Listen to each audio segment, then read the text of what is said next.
Olá, Podosfera, eu sou o professor Adriano Viário e estamos começando mais um episódio do BateCast.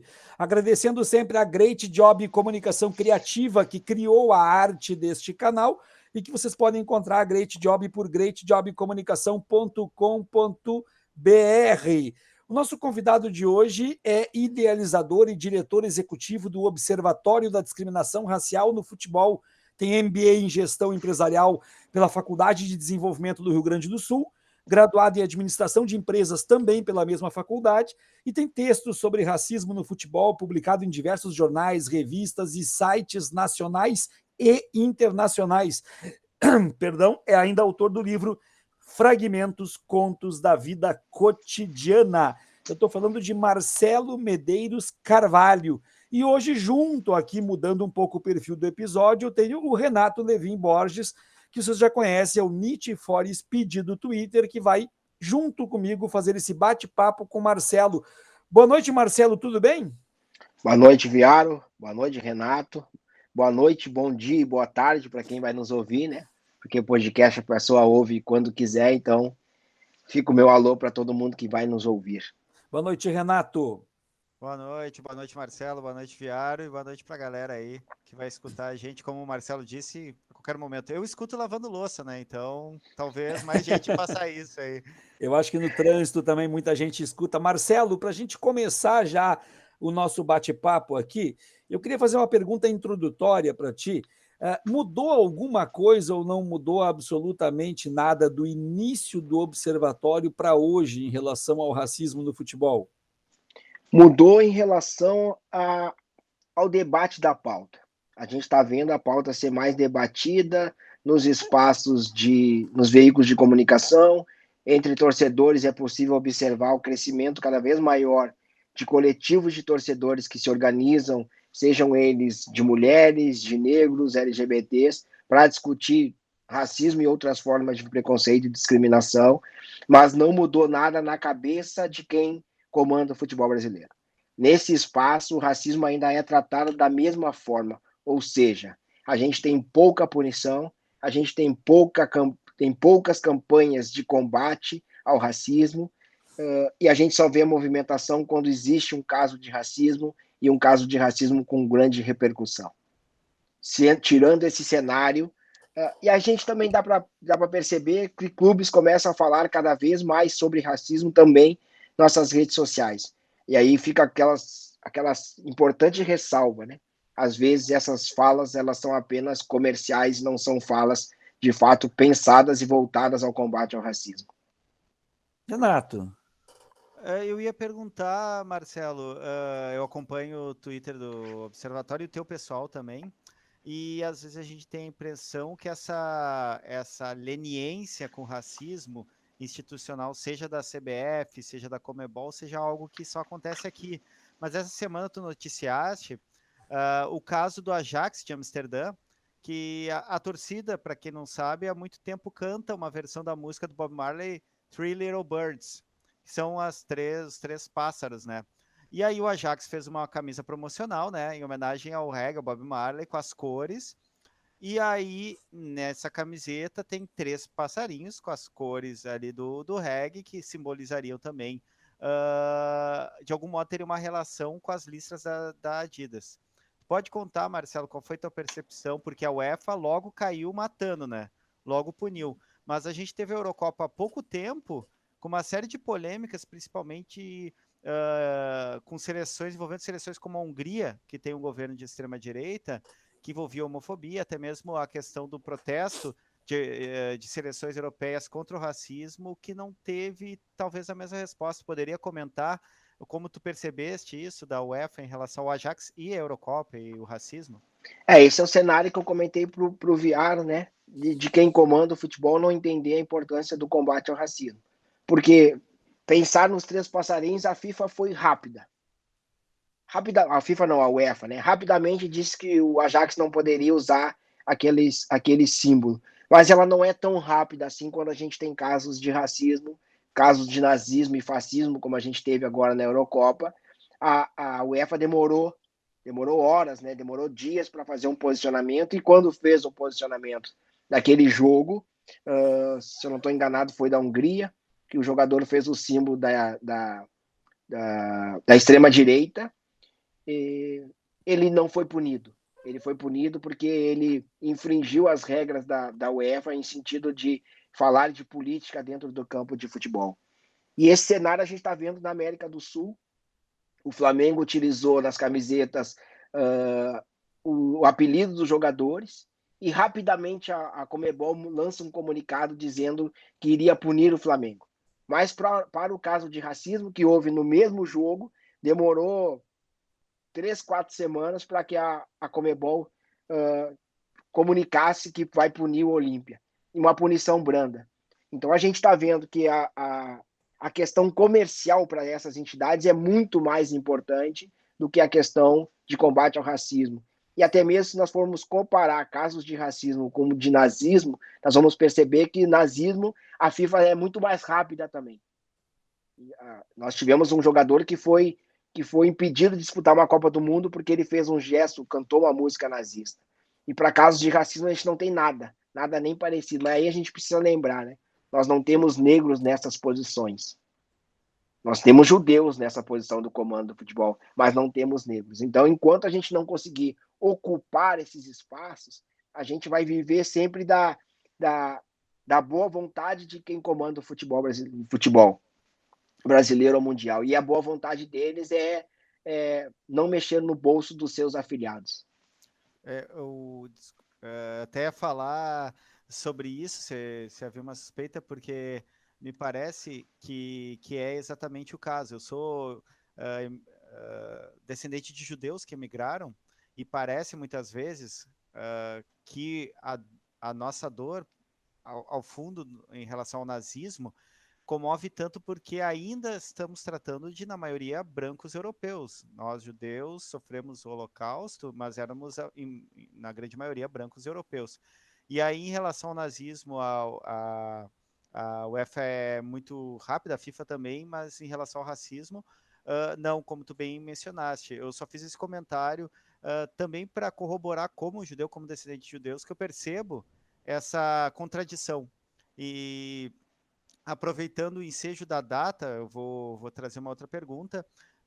Eu sou torcedor do Grêmio, o Grêmio hoje está fazendo 118 anos, e em 2014 a gente tem é inescapável falar de racismo no futebol brasileiro, sem falar o caso Aranha, jogo que eu estava no estádio, e que vai ensejar minha pergunta. O racismo ele é um tema muito sensível, e ao mesmo tempo a gente tem essa condição do brasileiro não se assumir racista, embora haja com racismo cotidianamente. Quando toca no futebol, a gente vê que a paixão, ela muitas vezes transforma uma pauta tão importante quanto o racismo como uma questão clubista. Qual que é a tua visão? Como tu percebe esse debate entre torcedores que tu disseste que está crescendo, os movimentos, etc., que vem crescendo mesmo, me parece, mas até que ponto tu acha que o clubismo ou o apego ao clube ele tem dificultado um debate mais franco e mais aberto e talvez que faça a coisa andar um pouco mais rápido? A minha percepção, e até é uma vontade do Observatório trabalhar agora em novembro com a questão da rivalidade. Porque quando chega na época de um Grenal, as nossas redes sociais do Observatório é inundada de denúncias. De denúncias de pessoas que não estão preocupadas com o racismo. Elas estão preocupadas em levar essa pecha de racista tanto para Inter como para Grêmio. Então, assim, a gente não consegue avançar no debate ao racismo enquanto a gente tiver essa questão do clube muito presente, né, na sociedade, porque aí a gente vai ficar sempre apontando o racismo no outro. É como a sociedade brasileira age. 84% das pessoas reconhecem o racismo, 4% apenas diz que é racista. O racista é sempre o outro. E no futebol é a mesma coisa. O clube racista é o outro. E aí a gente vai encontrar diversos argumentos, né? Desde o argumento de o meu clube é um clube popular, o meu clube é um clube que teve o primeiro jogador negro, mas a gente, muitas vezes, quando a gente discute isso, a gente esquece como o racismo funciona.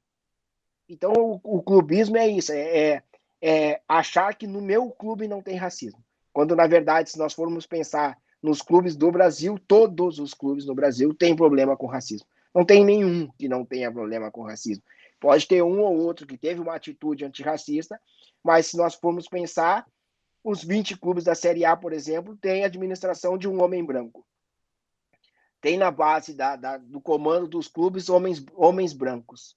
Não tem pessoas negras nesses espaços. Então, todos os clubes têm problema do racismo. A questão toda é como a sociedade entende o racismo. Vai entender muitas vezes que o racismo só existe porque existe o insulto e o xingamento. Ah, tá, o meu clube não teve um caso de racismo como teve, por exemplo, tu citou agora o Grêmio.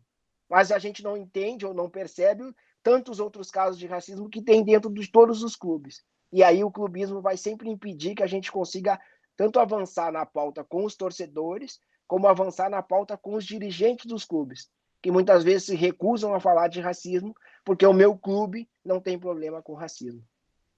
Eu queria aproveitar, só para não deixar passar, aproveitar a deixa do que o Marcelo falou e que o Renato também complementou. Em 2013, o Emicida lançou um álbum chamado O Glorioso Retorno de Quem Nunca Esteve Aqui. Um álbum maravilhoso, né? E numa dessas músicas, uma das minhas músicas preferidas do Emicida, inclusive, é a Bang, onde tem uma parte da música que ele diz: a dor dos judeus choca, a nossa gera piada. Então, para não deixar passar isso aí. Marcelo, eu queria mudar um pouquinho a pauta, te perguntar assim, existe no Brasil ou fora do Brasil, que tu tenha conhecimento, alguma iniciativa parecida com a do Observatório? Existe na Inglaterra uma organização chamada Kick Out. É uma organização que ela é financiada pelo governo inglês, pela Federação Inglesa, e lá, como os campeonatos são organizados pelas ligas, então são 4 ligas, na verdade são bem mais ligas na Inglaterra, né? Mas todas essas ligas, elas ajudam o financiamento desse trabalho. Então a Kick Out tem um trabalho de monitoramento dos casos de racismo, mas eles têm, por exemplo, um aplicativo que o torcedor denuncia racismo, eles têm diversas ações dentro dos jogos e dos campeonatos, e isso só é possível fazer porque eles têm esse aporte financeiro. O Observatório participou de um evento onde onde se reuniu diversas entidades da América Latina que trabalham com o tema o tema social no futebol.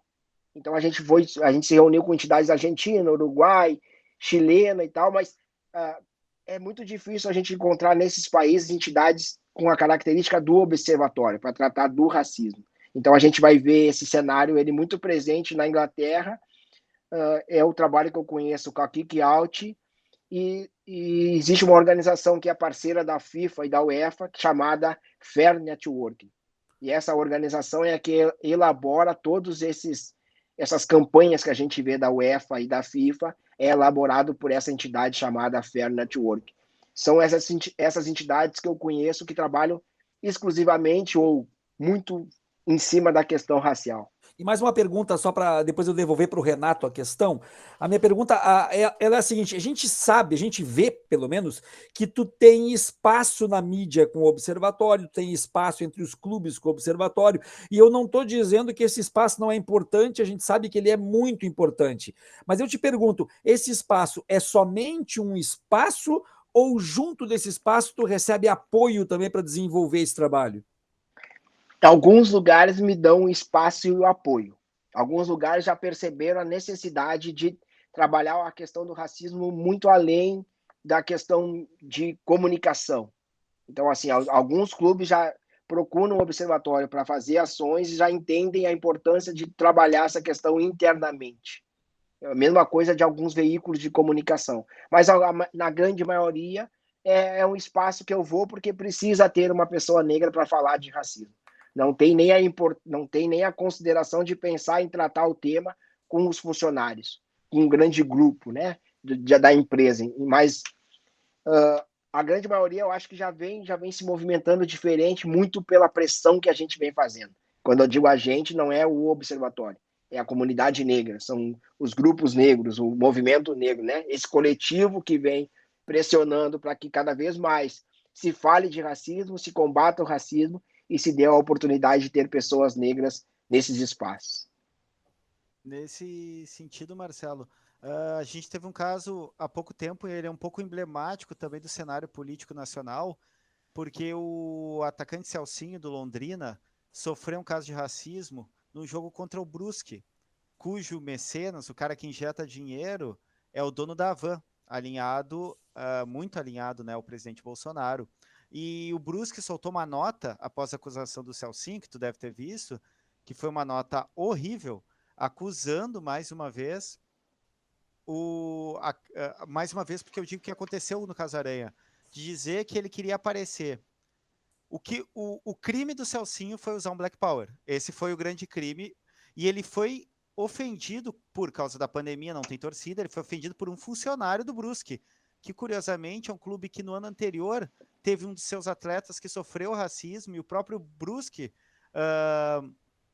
fez a denúncia de seu atleta sofrer racismo num outro jogo. O Brusque ele voltou atrás depois da repercussão negativa, especialmente como isso reverteria problemas em relação a patrocinadores. E aí tu estava falando um pouco da seriedade, um pouco também de como os clubes eles vão tratar o tema como uma questão puramente de comunicação, né? Tu percebes agora, em algum momento que deu um salto de reconhecimento, ou que tu viu que teve uma chave que mudou, que os clubes começaram efetivamente, sua maioria se dá conta, ou esse jogo ainda está um pouco ainda indecidido? Tem horas que te tratam com a seriedade, a questão do observatório, e tem horas que bom, aconteceu um caso, vamos limpar nossa barra, trazendo o Marcelo Observatório aqui para fazer uma ação específica. Eu acho que o principal ponto, Renato, não existe o clube, existem pessoas dentro dos clubes. Então, assim, existem direções que estão nos clubes de futebol com determinadas pessoas que acreditam na importância de falar de racismo e combater racismo. Mas eu não sei, por exemplo, em determinados clubes, quando essas pessoas saírem desse espaço, se o clube vai continuar com a mesma pauta e importância.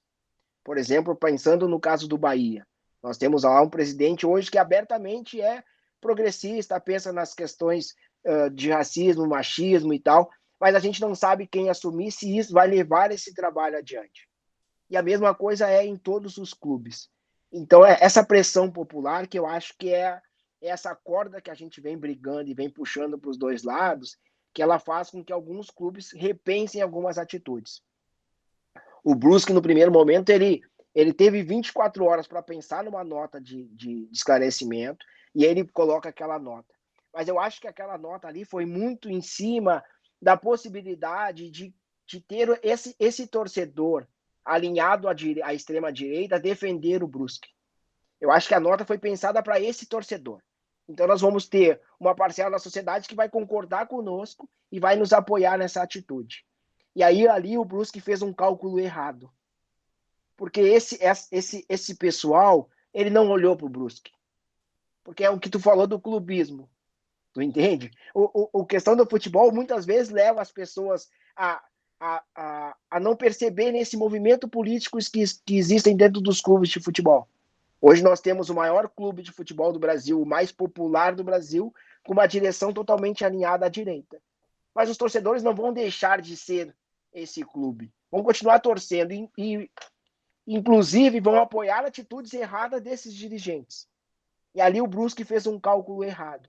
E aí, quando ele percebeu que aquela movimentação ia trazer consequências para ele dentro do Tribunal de Justiça Desportiva, aí ele mudou aquele posicionamento. Inclusive, ele mudou porque ele perdeu 2 patrocinadores. Naquela semana, 2 patrocinadores soltaram nota dizendo que não iam mais patrocinar o Brusque. Então, essa movimentação que eu digo do torcedor antirracista, desses coletivos de torcedores que se organizam do lado de fora dos clubes, está fazendo esse tensionamento.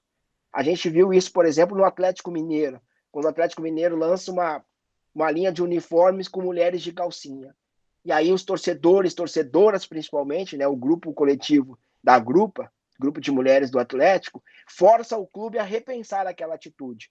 E aí vai na mídia, aí provoca toda uma reação no ano seguinte, o Atlético Mineiro faz outro lançamento. A gente está vendo isso nos clubes do Brasil. Por exemplo, a gente vê o Palmeiras lançando um uniforme novo, trazendo diversidade.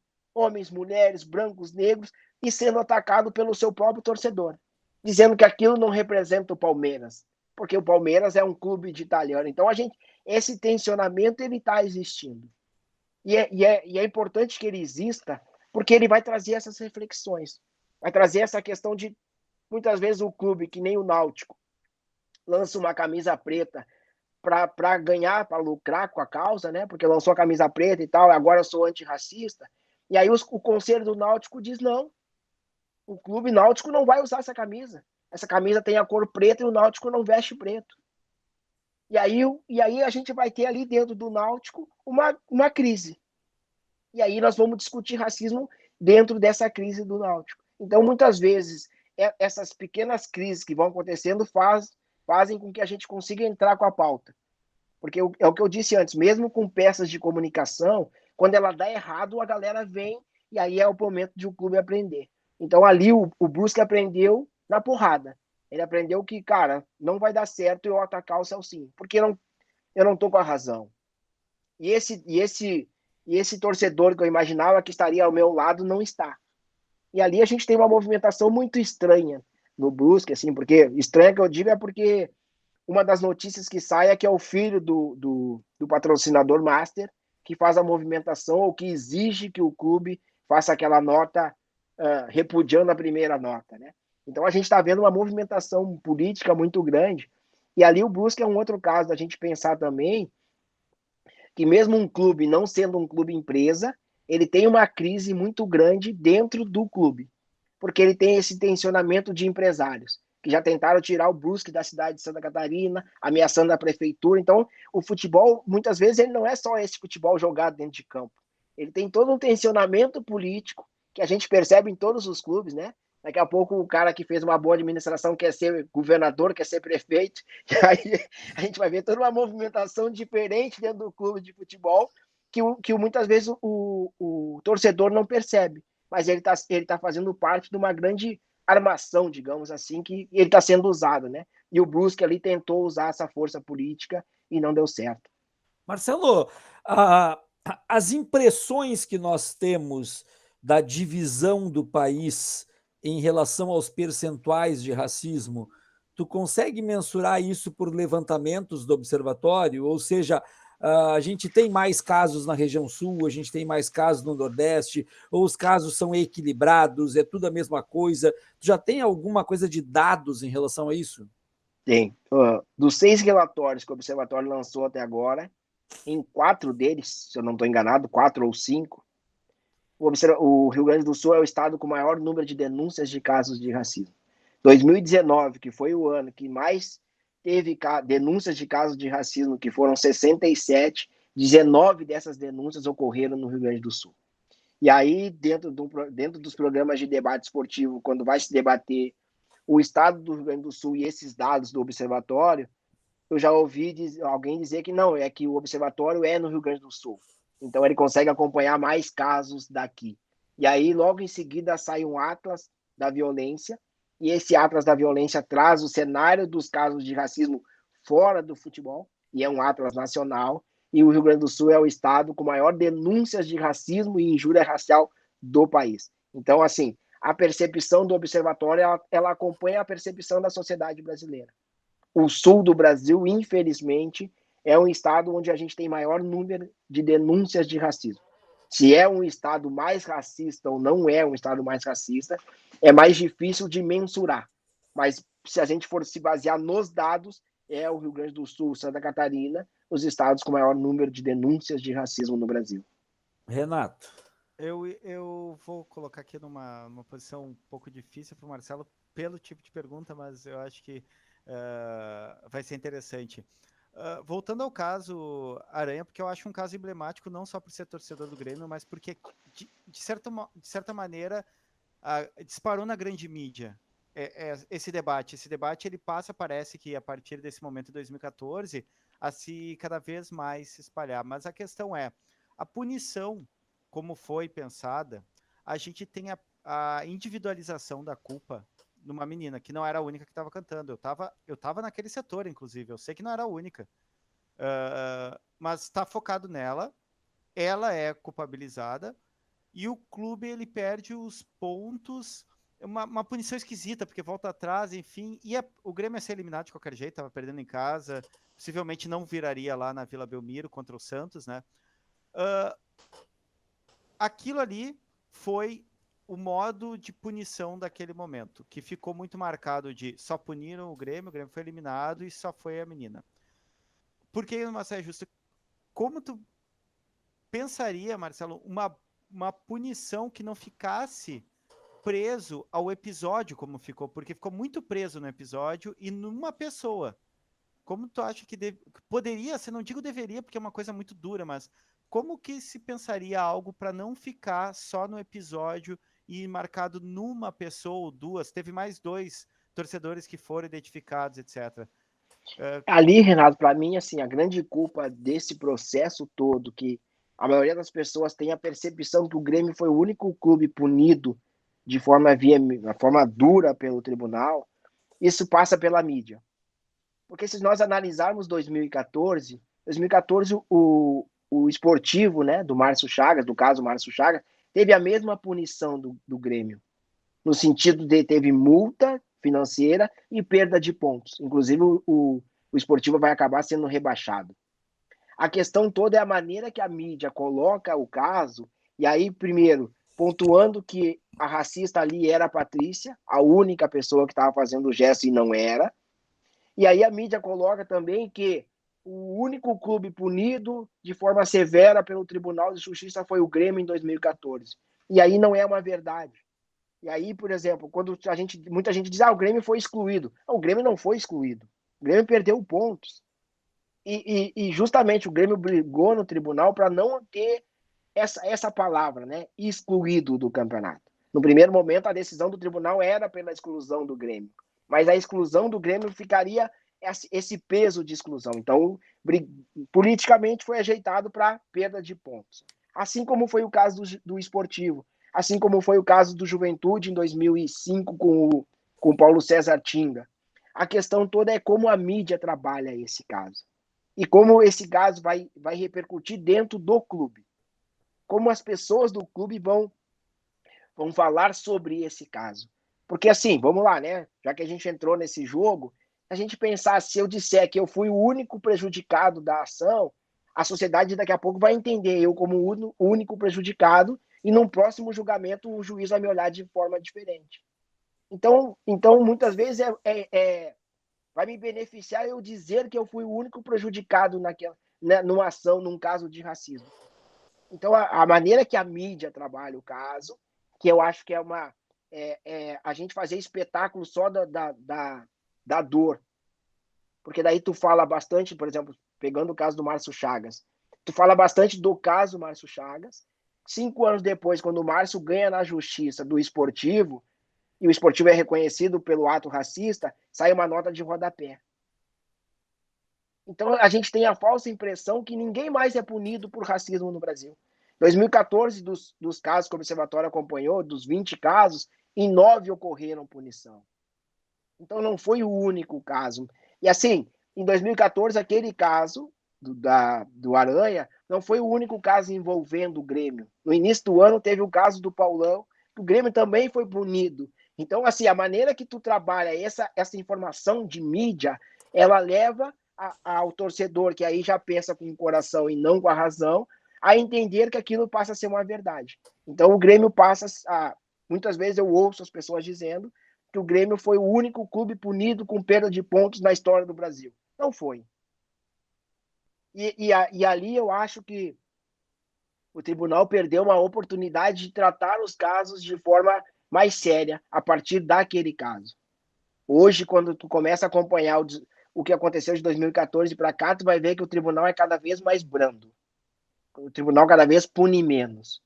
E o tribunal, por exemplo, no Rio Grande do Sul, aí já voltando na questão que o Viário me fez da pergunta anterior, eu fui com o STJD dentro da Federação Gaúcha. E nós ouvimos da federação, do tribunal, dizer que os casos de racismo que o Observatório monitorou, na maioria, envolviam apenas um torcedor. E aí a federação entendia que casos onde envolve apenas um torcedor, não pode se punir o clube. E aí tu transforma a lei numa outra lei. Porque não tem isso na lei. Não tem isso no artigo. O artigo diz que, conforme o número de torcedores, o clube pode ser punido com perda de pontos, com multa e até mesmo a exclusão do campeonato. Ali, naquele momento, o tribunal entendeu que eram vários torcedores do Grêmio fazendo o gesto. Mas não existe na lei a previsão que, se for um torcedor, o clube não vai ser punido. Existe uma brecha na lei que ela diz assim, conforme o número de torcedores. E aí, conforme o número de torcedores, vai do julgamento, vai da cabeça de cada jogador. E aí eu posso entender que um é muito, que um é pouco, tu entende? E aí, num cenário, por exemplo, de 50 mil torcedores dentro do estádio, quantos eu posso considerar que é um número considerável de torcedores? Dentro de 50 mil. E aí eu vou num jogo do interior, onde eu tenho 2.000 pessoas, e uma comete o ato de racismo, será que esse um não é considerável? Então a questão toda é, o tribunal tem uma lei que permite dupla interpretação e que ele não corrige. Ele não corrige justamente para que eu tenha maneiras de fugir da punição. Então, assim, o que eu penso é preciso corrigir o que está escrito lá no artigo e é preciso que a mídia trate os casos de forma igual. De forma igual, assim, dando, de fato, a notícia correta.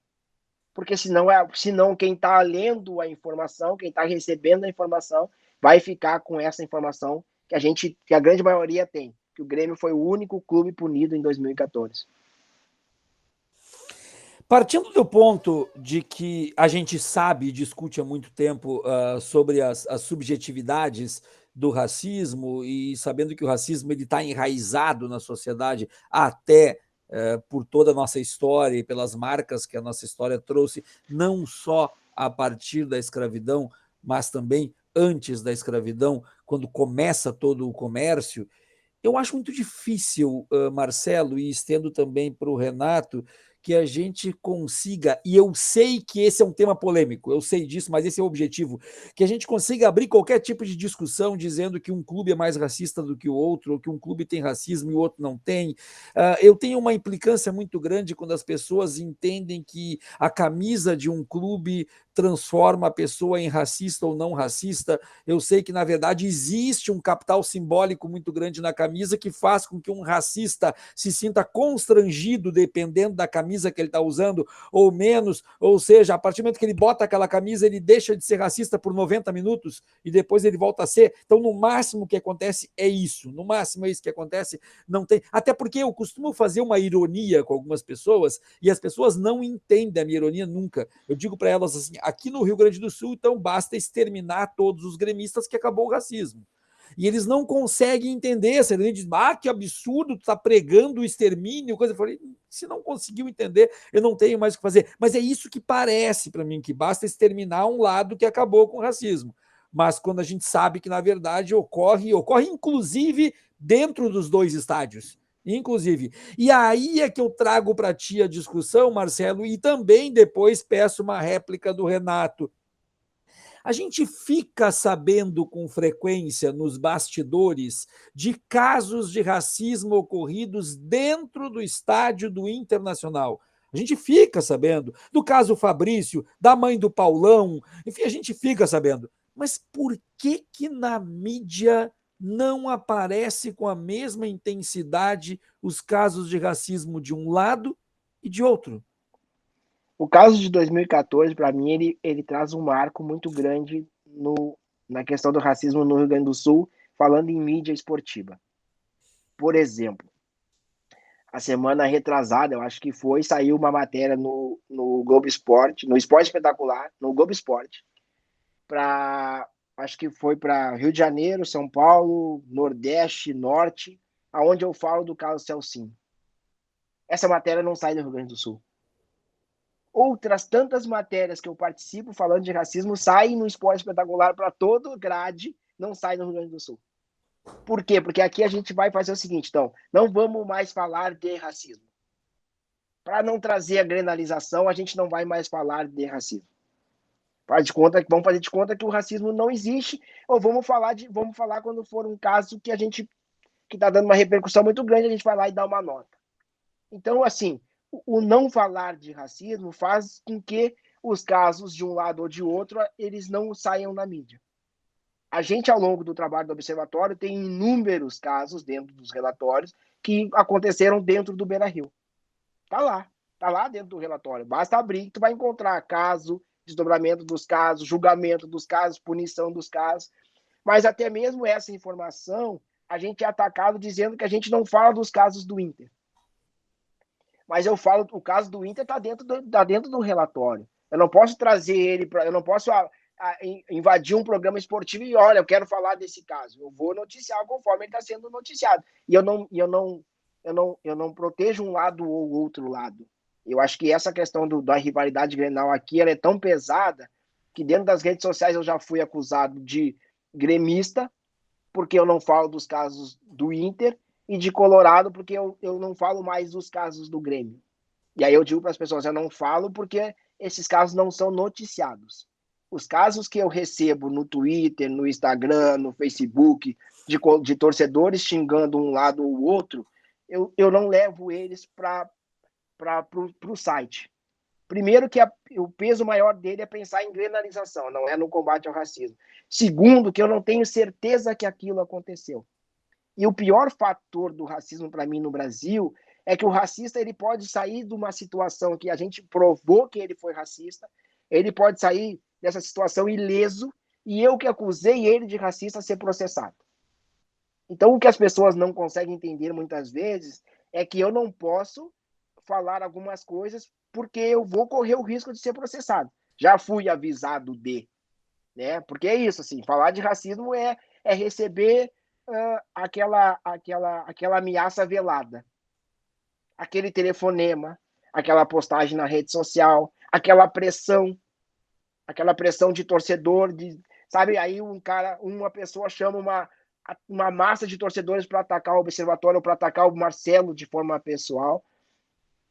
Mas o que eu digo para as pessoas todas é assim, gente, se a gente olhar para o Rio Grande do Sul, a gente vai ver 2 clubes que nasceram racistas. 2 clubes que nasceram racistas, porque todos os grandes clubes do Brasil com mais de 100 anos nasceram racistas. Não tinham pessoas negras nesses clubes. Eles foram incorporando pessoas negras ao longo do tempo. E nem sempre esse colocar pessoas negras para dentro do clube simbolizou um clube ter deixado de ser racista. Se a gente pensar o Fluminense, por exemplo, que recebia o jogador na porta dos fundos, e o jogador treinava, jogava e ia embora pela mesma porta, esse clube, por ter jogador negro, não deixou de ser racista. Se a gente olhar para o Rio Grande do Sul, a gente tem esse cenário muito evidente. Os 2 clubes tiveram a mesma questão. A questão foi como a entrada de jogadores negros nos 2 clubes foram tratadas. Como a mídia tratou esses casos e como os dirigentes desses clubes trataram esses casos. A outra questão é, se a gente parar para pensar o futebol 10 anos para trás, a gente vai lembrar de clubes que se diziam clubes aristocráticos. A gente olha para São Paulo e Fluminense, a gente vê clubes de pessoas diferentes do Flamengo, diferente do Corinthians. E esses clubes nunca negaram isso. Pelo contrário, eles tinham satisfação de se mostrar diferente.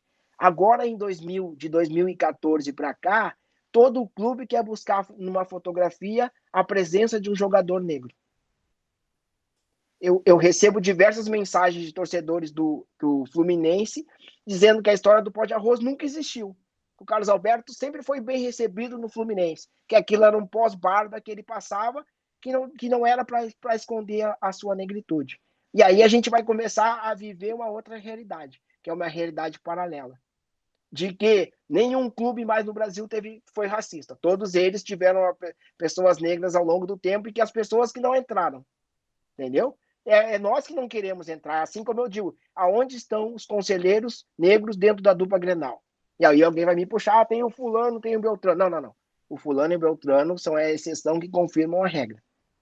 Dentro de 2 clubes no Rio Grande do Sul, que tem 50% a 50% de torcedores, eles deveriam ter mais pessoas negras dentro desses espaços. Enquanto a gente não entender que isso é racismo, nós vamos ficar, algumas pessoas, né, porque a grande maioria já entendeu, nós vamos ficar brigando nesse apontamento de que o clube A é mais racista do que o clube B.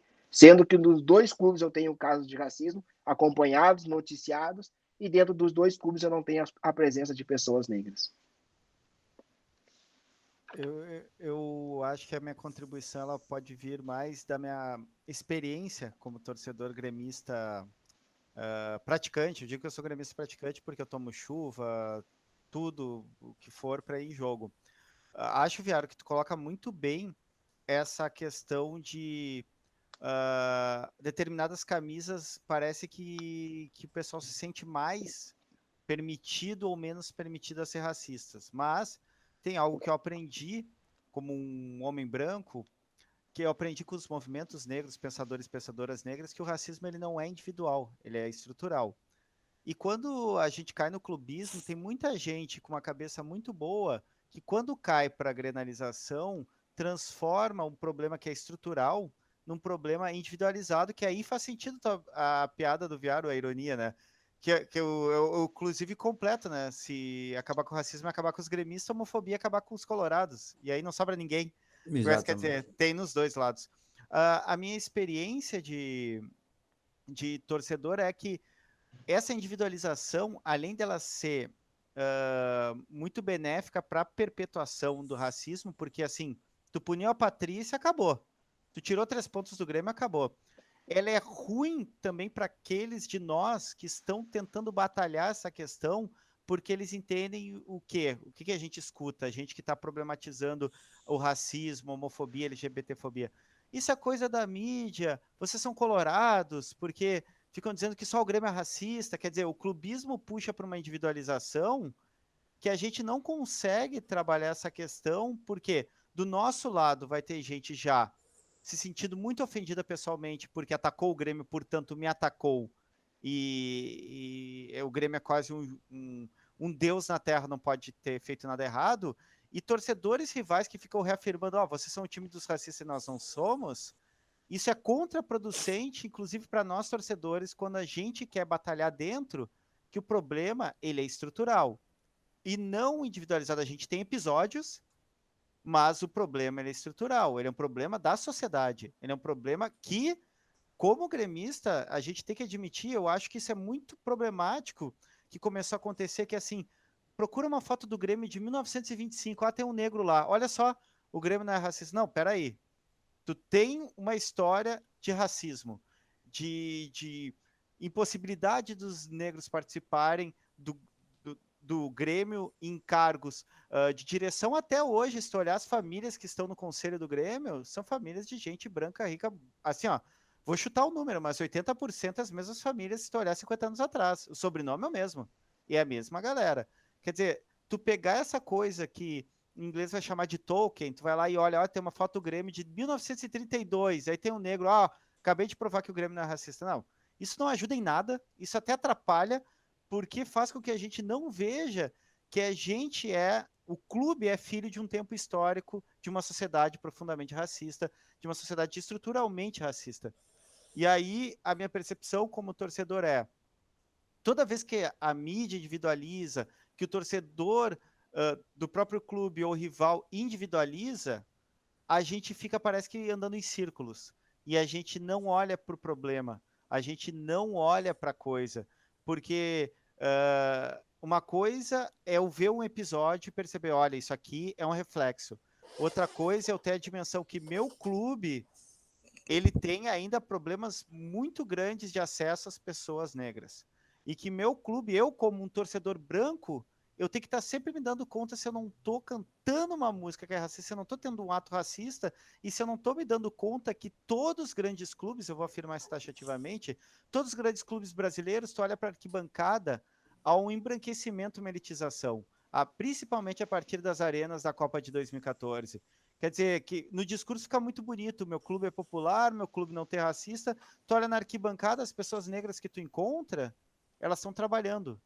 Normalmente elas estão trabalhando em serviços do jogo, que a gente já fez eventos, nós torcedores do Grêmio, para tratar o problema do racismo, e teve uma menina negra que estava no evento e falou, eu queria falar, ela não estava no painel. Ela falou, olha só, eu trabalho nos jogos do Grêmio. As pessoas me tratam muito mal. A maioria dos meus colegas são negros, e eu vejo só pessoa branca entrando no jogo. E aquilo para muitas pessoas foi um estalo. Assim, tipo, eu sou branco, eu sempre frequentei o Olímpico, eu frequento a Arena. Talvez se eu não escutasse uma coisa dessa, se eu não abrisse os olhos para dizer, pô, isso não é um episódio do Aranha.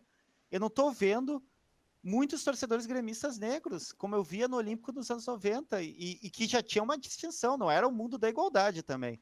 Mas embranqueceu mais. Mas para mim, eu que tenho o privilégio, como torcedor de classe média branco, a fala da guria fez assim, pô, eu sei disso, mas eu tenho que estar me dando conta que não é só um episódio, que não é só o Aranha, que não é só a Patrícia, a menina xingando. Somos todos nós, como clube, todos os grandes clubes. E eu trago esse relato também para dizer a partir da visão de um torcedor que passou a compreender e a se interessar e disputar isso, como é problemático a gente não conseguir entender que o racismo é um problema estrutural da sociedade. Enquanto a gente individualizar, o Marcelo falou muito bem da cobertura da mídia, enquanto ficar individualizando, vai continuar acontecendo e a gente não vai aprender nada. Eu queria fazer uma contribuição, gente, no seguinte aspecto. O Renato falou do embranquecimento do Olímpico para a Arena, e eu quero trazer esse exemplo para dentro do Beira-Rio, porque nós temos, primeiramente, mudou completamente o perfil do torcedor, e o Beira-Rio foi também, tornou-se mais branco, mas também tem uma outra questão muito importante, muito importante. Na época do Beira-Rio estádio, e não do Beira-Rio novo formato, sei lá como é que se chama isso, a Arena não é, os espaços mais caros estavam mais altos. A altura, era o segundo piso, eram os espaços mais altos.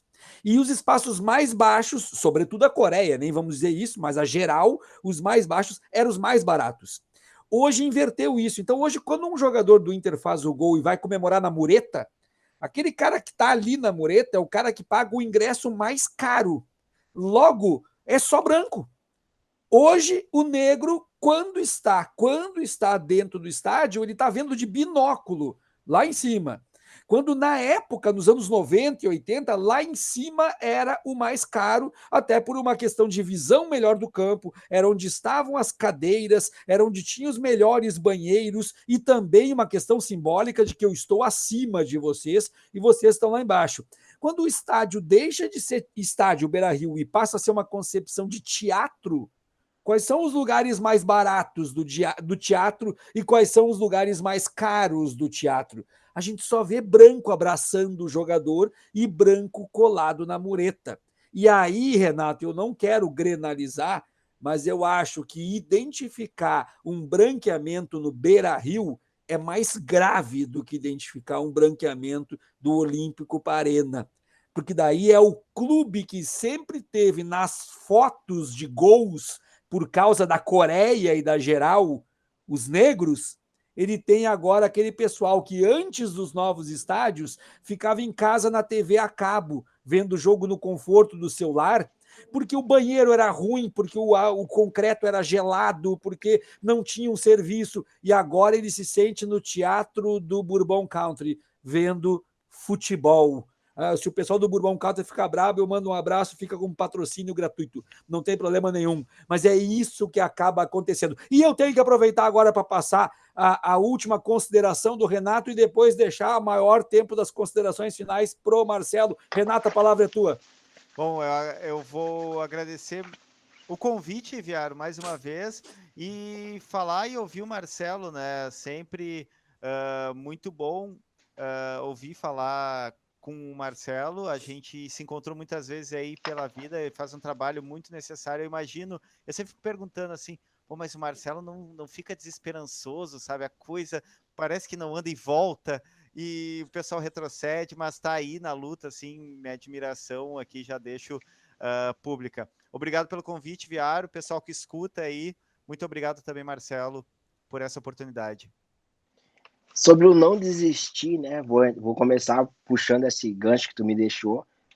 Eu digo que ontem de noite eu recebi no WhatsApp uma mensagem do Servílio de Oliveira, grande boxeador negro brasileiro, que estava agora em disputa com a Fundação Palmares, né, Sérgio Camargo, sobre o apagar ou não apagar o nome dele da Fundação Palmares. E eu mandei uma camiseta para ele, e ele me mandou uma mensagem dizendo que estava extremamente feliz de receber a camiseta do Observatório e de poder usar a camiseta que representa muito na luta contra o racismo no esporte brasileiro. Então, eu cito esse episódio, porque é esse episódio que me faz não desistir. É esse episódio que me faz pensar na possibilidade de continuar fazendo o trabalho do observatório, claro que não tirando mais dinheiro do meu bolso, claro que não tentando não ter problema pessoal para minha vida, como eu disse que já passei por algumas situações que o trabalho do observatório entrou na minha vida pessoal, mas essas situações elas me levam a acreditar que, cara, o trabalho do observatório é um trabalho legal, é um trabalho que tem resultado, é um trabalho que pode possibilitar uma outra realidade no cenário do esporte brasileiro. Assim. Eu me agarro nisso para pensar em não desistir do trabalho do observatório, para tentar continuar tocando em frente, porque o que a gente está vivendo na sociedade brasileira é uma parcela da sociedade que é pequena, mas que é barulhenta, e que essa parcela barulhenta ela está tentando calar a voz de muitos. Então, assim, quando a gente muitas vezes sofre ataque nas redes sociais, esse ataque é de uma pequena parcela da população que tenta nos silenciar. E aí, se a gente pensa, poxa, eu não vou mais falar sobre isso para não ser atacado, a gente vai deixar a rede social ou a vida só para essas pessoas. Então, assim, o não desistir está muito em cima disso. O não desistir está muito em cima dessas relações que a gente vai construindo, né? Eu vou construindo uma relação com o Viar, uma relação com o Renato, uma relação com a Tribuna 77, com o Márcio Chagas, com tantas pessoas que eu conheci ao longo do trabalho do Observatório, que eu estou vendo as pessoas também com seus trabalhos, que eu digo, cara, a gente precisa continuar. E continuar um apoiando o outro. Fazendo essa troca de informações. Quantas vezes eu chamo o Viar nas redes sociais, a gente vai trocar conhecimento, vai trocar palavras, vai trocar apoio. No fundo é trocar apoio e trocar afeto. Porque é isso, assim, é essa resistência que vai fazer com que a gente não desista. Porque o sistema está posto. Quando eu falei, por exemplo, da Kick Out, eu estou citando uma organização que faz um trabalho parecido com o Observatório e que recebe verba. Eu estou citando o Observatório, que é reconhecido no Brasil inteiro como um trabalho de excelência, um trabalho importante para o esporte, que ninguém aporta grana. Porque o racismo é isso. O racismo a gente não é racista, mas quando a gente chama uma entidade para falar de racismo, e o Viar deve enfrentar isso muitas vezes, Viar, vem aqui falar sobre racismo. Quanto é que é? Não, não é. Eu estou te dando uma oportunidade. Eu estou dando uma oportunidade para a causa. Como se a causa quisesse oportunidade. Não é mais isso. E é esse cenário que a gente precisa mudar. A gente precisa colocar preço nas nossas ações. Não é mais porque tu acha que tá abrindo espaço para a causa. Então, assim, o que me motiva são pequenas ações do dia a dia, pequenos abraços e afetos que a gente vai trocando, que eu troquei ao longo desse trabalho do Observatório, cenas que estão guardadas na minha memória porque nunca apareceu para o grande público e que me levam a acreditar que, cara, a gente não pode desistir em momento algum.